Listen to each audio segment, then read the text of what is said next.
Today I'm going to paint an orc with a war banner, and I'm going to show you how I paint my bad moons. As I'm painting the miniature with yellows, I've started off with a white undercoat first, followed by using flask-itch yellow, and once the initial paint is dried, I used Seraphim Sepia, and I use a heavy load of the shade because I want to give the yellow a dirty look. And once the shade has had time to dry, I've used a small amount of dawn yellow with using the side of my brush to pick out a few of the edges, just to try and catch those edges just slightly. For the skin, to make it different to other races, I wanted to give it a kind of a grainy look, somewhat like looking at the grain on wood. So I've started off with Warboss green to cover the area, and then once the first coat is dry, I've then reapplied the Warboss green, and while the paint is still wet, I'm using a wet blending technique to therefore apply some Upshapti bone onto the Warboss green and blend a series of lines directly onto the miniature, and then this needs some time to be left to dry.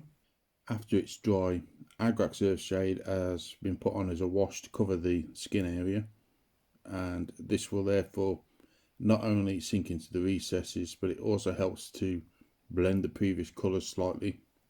For the mouth, initially I used Upshapti bone to cover all the teeth, and once that was dry, Agrax Earthshade was covered over the area, so the Agrax Earthshade will sink in between the teeth to pick them out. And then Exurius purple was used for the lower lip, and a small amount of red was applied for the eyes, and turquoise was used for the fingernails.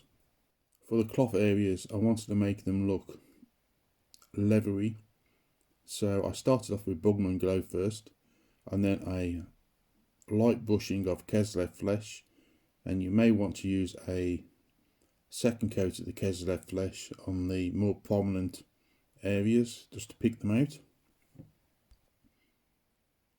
And once it's dry, Reekeland flesh wash was applied all over the leathery areas to try and finish this part of the miniature off. For the metallic areas, I've started off with lead belts first, and then applied a few other lighter silvers just to pick out some of the edges. And then after that, instead of applying null oil to sink into the recesses, I used Agrax Earthshade instead, and this way it makes the metals look just slightly rusty, as I think with the orcs they probably wouldn't be inclined to clean their weapons very often, so this helps to emulate that fact. For the most part, the miniature is quite light in colour, so to help darken it down just slightly, the straps and the belt were initially painted with rhinox hide, and then a small amount of Upshapti bone was added into various areas to try and help to make the straps look slightly more worn.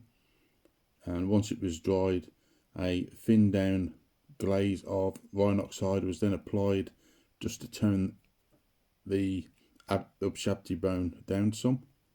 For the blue areas, the cables were painted with Lothorn blue first, and then I applied some water to some Cantor blue, so the paint will naturally want to sink into the recesses for the cables.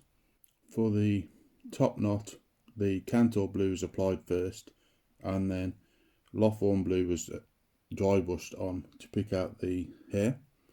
And for the parts of the armour, I started off with the Cantor blue.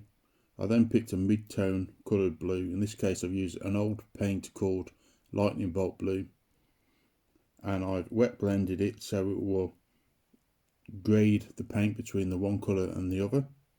And then I've used the Lothorn blue with the side of my brush to pick out the edges.